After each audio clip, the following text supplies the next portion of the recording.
Welcome back to the channel, everybody. Today we're going to go through the top 5 pros and cons of the Lexus GX460. We're going to jump right into it. This is after a year of ownership and driving the Lexus GX460. First, let's talk about what is the Lexus GX460. Well, first let's talk about what a Lexus GX460 is not. It is not a glorified 4Runner. It is not a crossover or crossover type of SUV. So what is a Lexus GX460? The Lexus GX460 is a Land Cruiser Prado, and specifically it's a Land Cruiser Prado with a body kit and with some luxury in quotations. And I say that in quotations because luxury is subjective and it's really comforts and convenience features. But make no mistake, the Lexus GX460 is a Toyota Land Cruiser Prado with a body kit. That's the gist of it. So what does that mean? Well, a lot of people say, well, it's just a 4Runner, and there are similarities between the GX and the 4Runner models, and this is not to say that the Toyota 4Runner isn't awesome and super capable, but there are differences between the 4Runner and the GX460 that are objective, and they do make a difference, albeit a marginal difference, when off-roading. So keep that in mind. It's not night and day between 4Runner and GX460, but there are objective differences that do make a difference in both your on-road driving experience and off-road driving experience. So let's jump right in to the top 5 pros and cons. We're going to kind of jump back and forth here. Top 5 pros and cons of the Lexus GX460.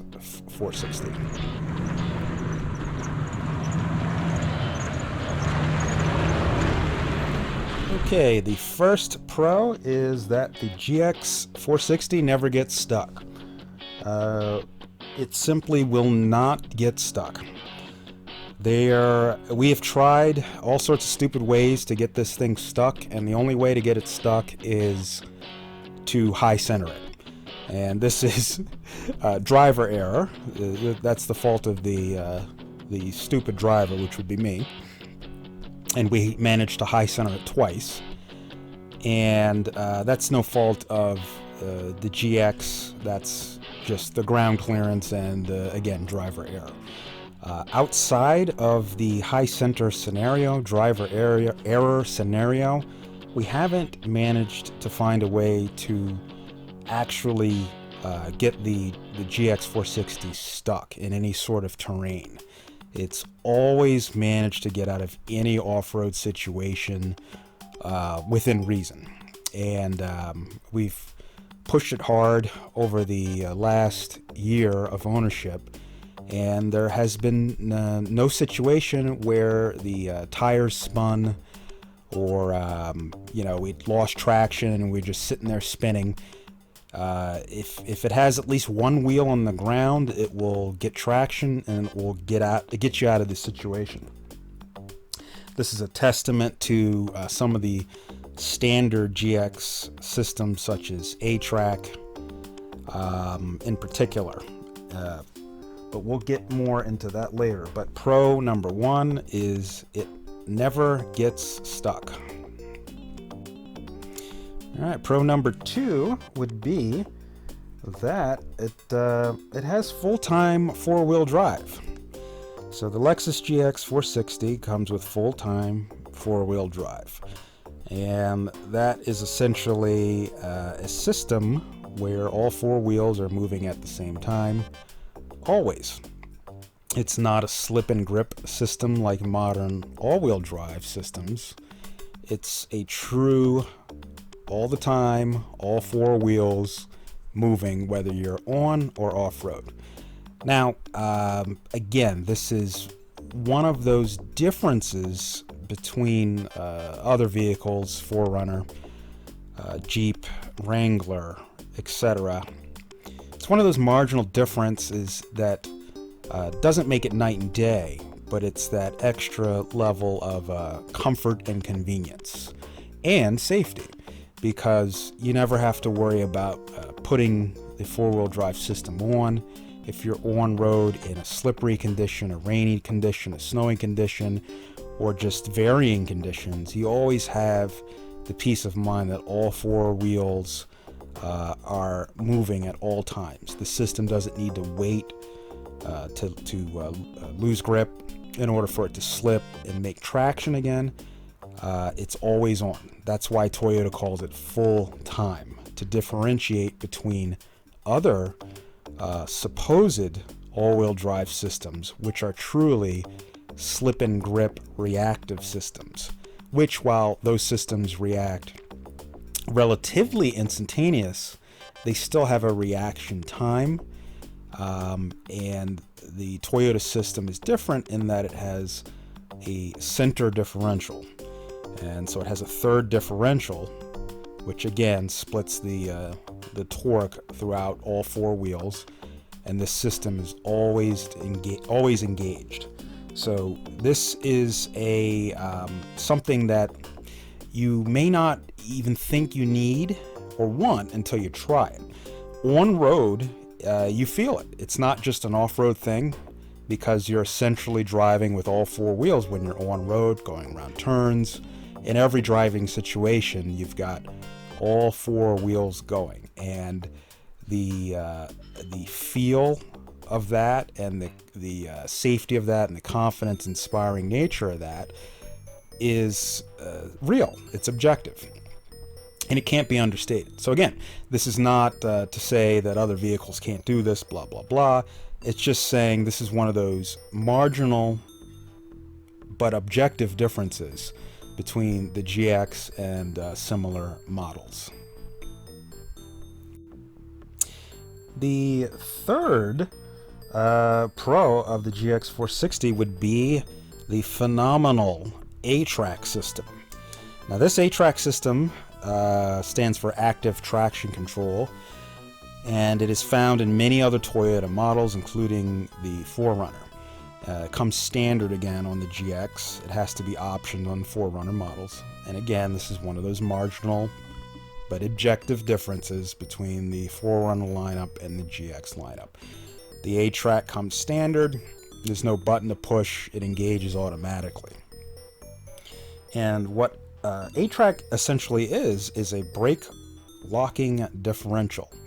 So it will brake the wheel automatically that loses traction and send traction to the wheels that do have contact with the ground. They send power to the wheels.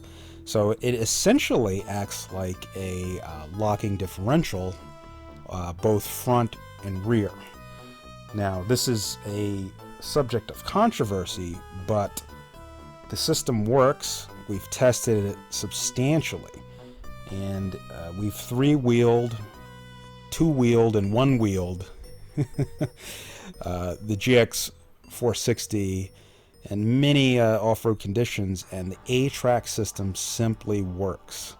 So it's a system that, in my opinion, is better than front and rear locking differentials, simply because it's always on, and you don't have to take it on and off, and it works the same.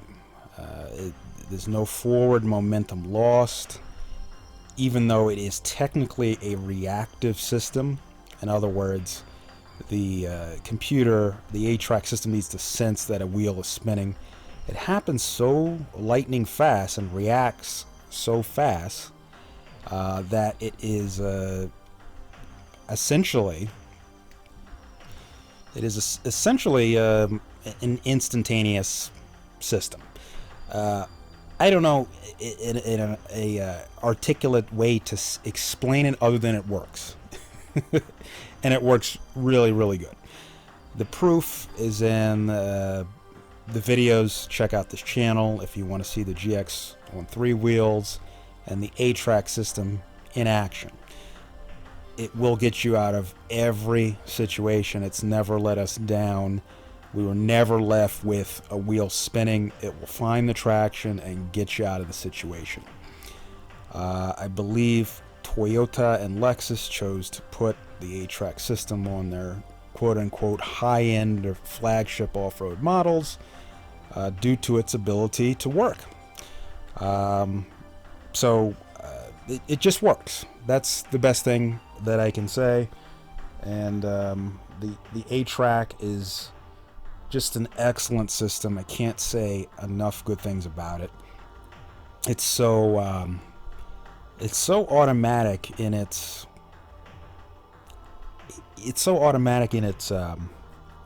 execution of itself. It won't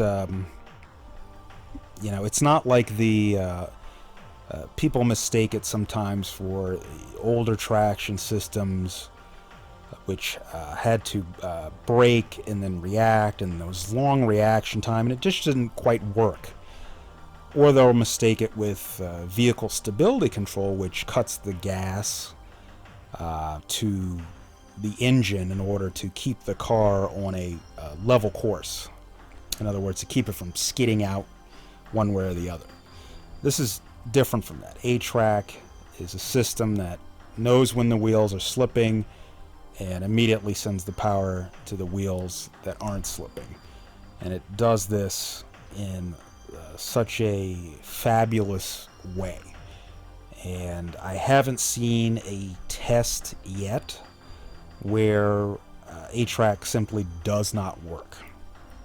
So ATRAC is a big one for the Lexus GX460, and that's Pro number 3. All right, Pro number 4 is going to be the Lexus GX460 KDSS system. Now, this again is available on your Toyota 4Runners. So again, we're talking objective yet marginal differences between the GX and the 4Runner series, but KDSS comes standard on the GX, where it has to be optioned on the 4Runner. So KDSS, what is it? It's a system.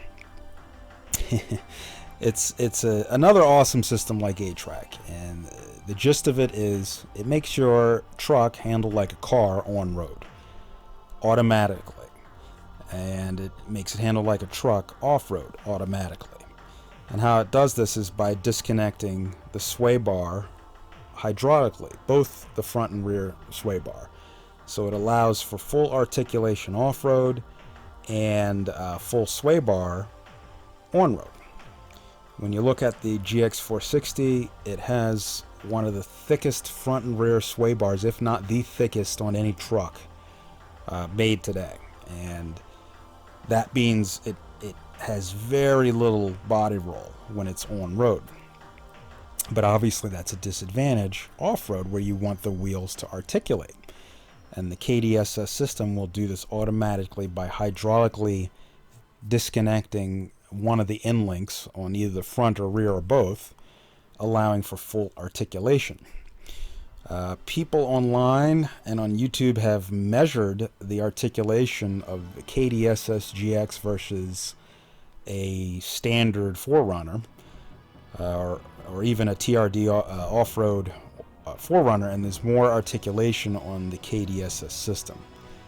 Now you can get that on a 4Runner, but you have to option it in. So, but a KDSS equipped vehicle, whether it's 4Runner or GX, will have more off-road articulation than a non-KDSS equipped 4Runner or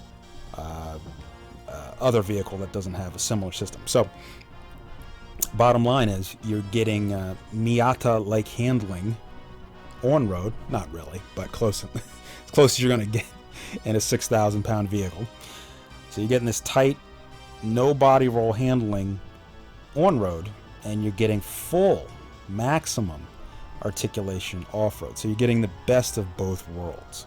And this is one of those, again, these refinement. It's not make or break, but it's the difference between you know, a mid-shelf liquor and a top-shelf liquor. It's not gonna be night and day, but you'll notice it when you get that little bit extra. And again, that's not important to everybody, but it's also objective. So that's another and the fourth plus or pro of the GX460. Now the fifth and final pro of the Lexus GX460 has been the so-called luxury. And it's really luxury in quotations, because what is luxury? It's subjective, and to me, honestly, a luxury vehicle is sitting in the back of a limo with somebody else driving. You know, luxury and driving are kind of an oxymoron, because you're still doing work, so it's not true luxury. Luxury is doing nothing. What I like to call them is comfort and convenience. And this is the fifth and final pro of the GX460, and that is the comfort and convenience. You're going to get every comfort and convenience feature in the GX automatically.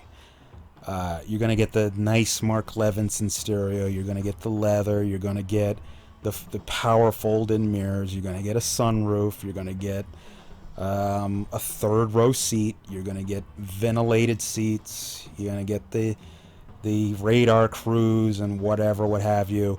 You're going to get all that stuff. So whether you call it luxury or not, that's up to you. But to most people, and me, I think you would agree that it makes your experience more convenient and more comfortable. And that's just a plus, so for people that appreciate that. And I think that's most people. And when you combine that with off-roading, it makes the experience better, in my opinion, because it's more comfortable. I mean, it's fun to off-road with a nice stereo and comfortable seats, and, you know, the coolers or heaters warming your rear end. Just nice. It's comfortable. When you're off-roading, it's been awesome to be able to hit a button and pull in the power mirrors when you're in a narrow section and not have to worry about scraping or scratching them or getting out to pull them in manually. So these comfort and convenience features, marketed as luxury, may not be everybody's cup of tea, but they're objectively there. And again, I keep repeating myself, but they're marginal differences. It won't make or break the capabilities, but they add to the overall experience, which Toyota defines as, quote-unquote, the Land Cruiser series.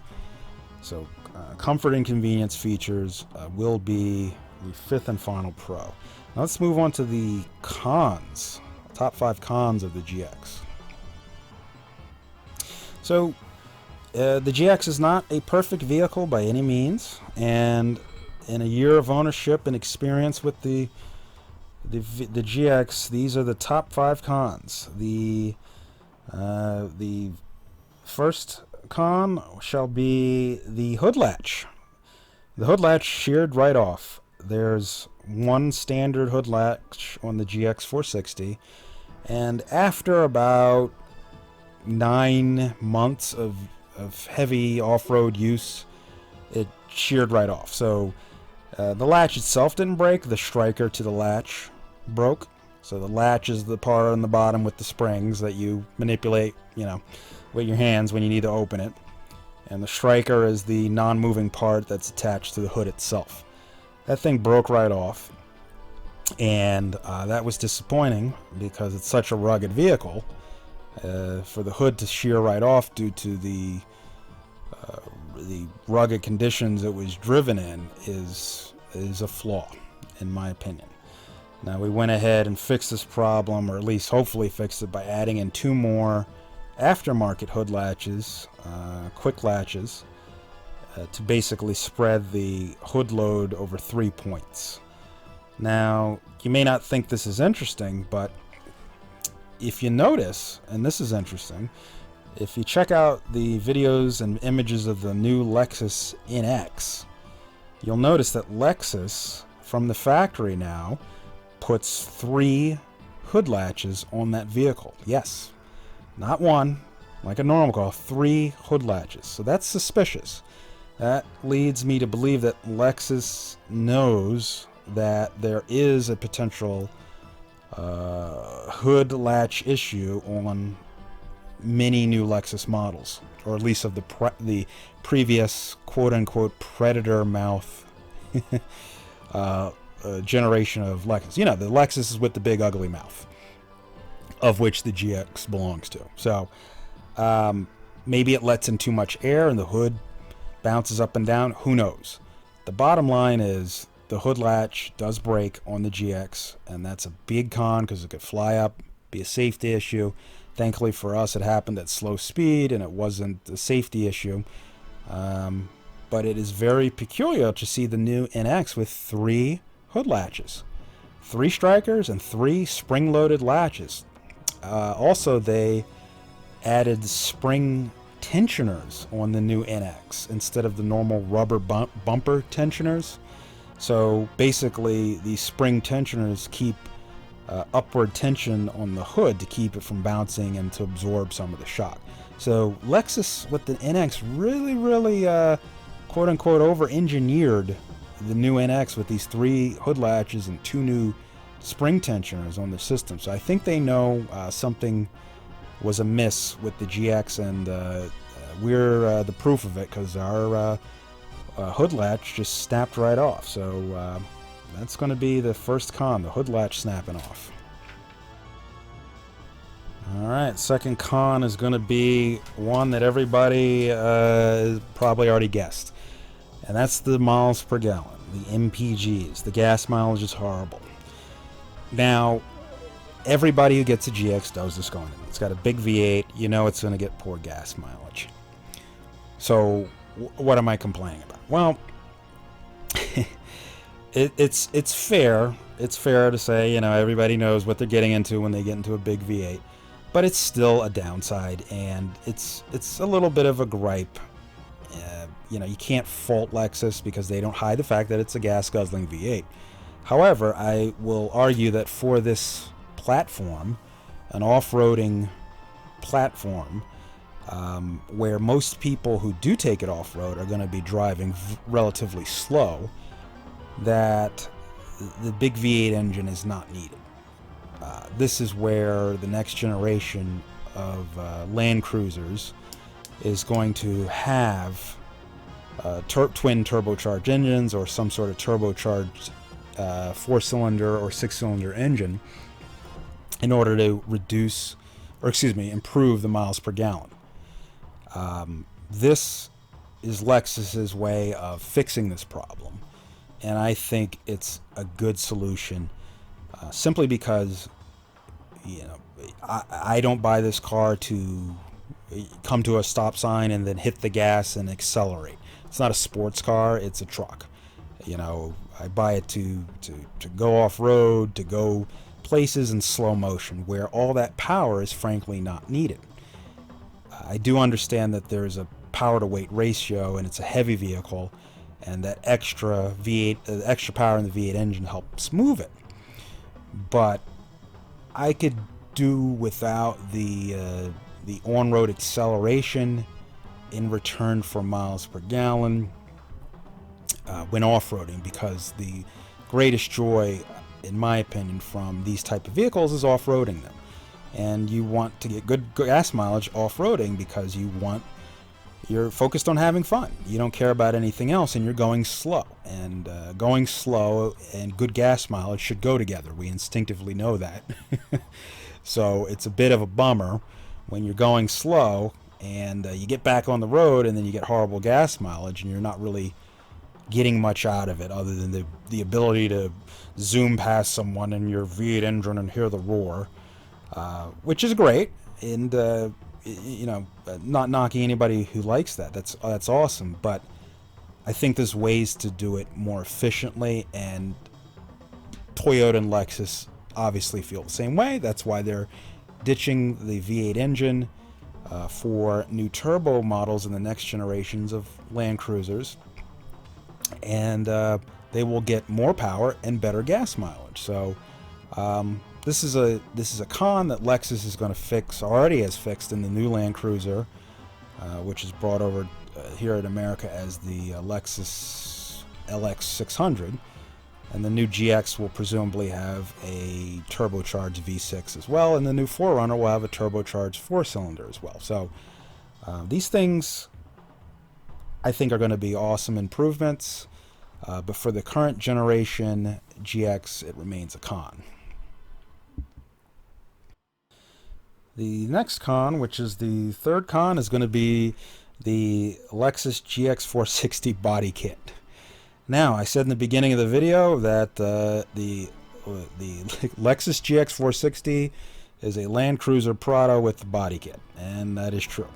So, in order to make this thing from a Land Cruiser Prado into a Lexus, they had to put a body kit on it to make it match the quote-unquote design language of the rest of the Lexus lineup. This means putting on this big, low-hanging body kit. Looks are subjective, so that's up to you to decide if it's ugly or pretty or whatever. But it is low-hanging, so we've smashed this thing, the stock GX body kit, to bits, off-roading it. So anybody who plans to do any quote-unquote real off-roading, the first thing you want to do is get rid of that stuff. So simply cut it off or replace it with aftermarket stuff. It is a con because it's not really needed, and it's a design language that I think they could have made better. In other words, they could have had higher clearance right out of the box and still kept some of the lineup design language. But it is a con because you're going to be smashing these pieces to bits if you do any off-roading in it. And it's just plastic. We've smashed ours up. It's just plastic. Once it gets bent, you could either straighten it back with a heat gun or just rip it off or cut it off and leave it like that or replace it. But as many people have said, it doesn't do any favors off-roading. So that's just got to be a con. If you're getting a GX to off-road, you're going to have to cut some body parts off in order to get it to not self-destruct. It's its own plastic parts when you go off-roading. So I understand that's a design, it's a compromise from Lexus. So, I get it. But for off-roading, you're definitely going to want to get rid of that stuff. So, but if you're thinking about this for a road vehicle, then I guess it wouldn't really be a con for you because it won't get in the way of on-road driving condition. All right, fourth con is the old and outdated infotainment system. So the 2022 model of the GX460 got an updated infotainment system that is better, but previous to 2022, so 2021 and prior, our models of 2021 has a antiquated infotainment system. It's basically like having a Commodore 64 as your navigation and stereo equipment. It's slow, it's crude, it's pixelated, it's low resolution, makes noise. But like the Commodore 64, it will last forever. It's solid state. I have no doubt that the thing will never just shut off or break down on its own. So it's crude, but it's reliable. Toyota's a conservative company, so the reason why they presumably took so long to update the system is they wanted to make sure that the software and hardware on the updated infotainment systems were equally as reliable as the old systems. With that said, this older infotainment system is not useless, it's just pretty much useless. The map and navigation software is slow. You might as well use your phone to navigate, but it is nice to have just the basic map up so you can see kind of what's around you, but and where the roads are going. But as far as searching for points of interest, etc., you'll probably just want to use your phone for that because it's quicker, it's more accurate, and it's more convenient. So that's a big con to the GX is the older infotainment system. Maybe you can update that with aftermarket stuff, I'm not sure, but out of the box, that's a big con. The only takeaway, again, the only pro takeaway from that is it's a solid system, and it's not going to just blank out on you or break on you. It's crude and old, but it'll last forever. Alright, the last con for the Lexus GX460 is going to be having to use premium fuel. So this will probably carry over to the new generation of Land Cruisers, and even the 4Runner, because they're going to be turbocharged engines, so I'm sure you're going to have to use premium fuel in them, but it's yet another con. So you got to use premium fuel in the Lexus GX460, which of course is more expensive, which of course combined with poor miles per gallon just hurts more in the feels, so to speak. So that's just going to have to be the final con. Takes premium fuel. You can't put the cheap stuff in it.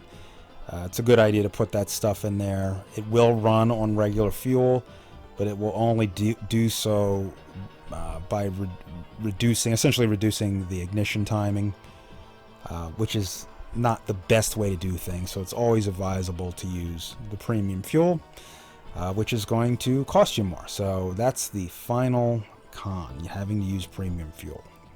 Alright, if you like this video, please remember to like and subscribe.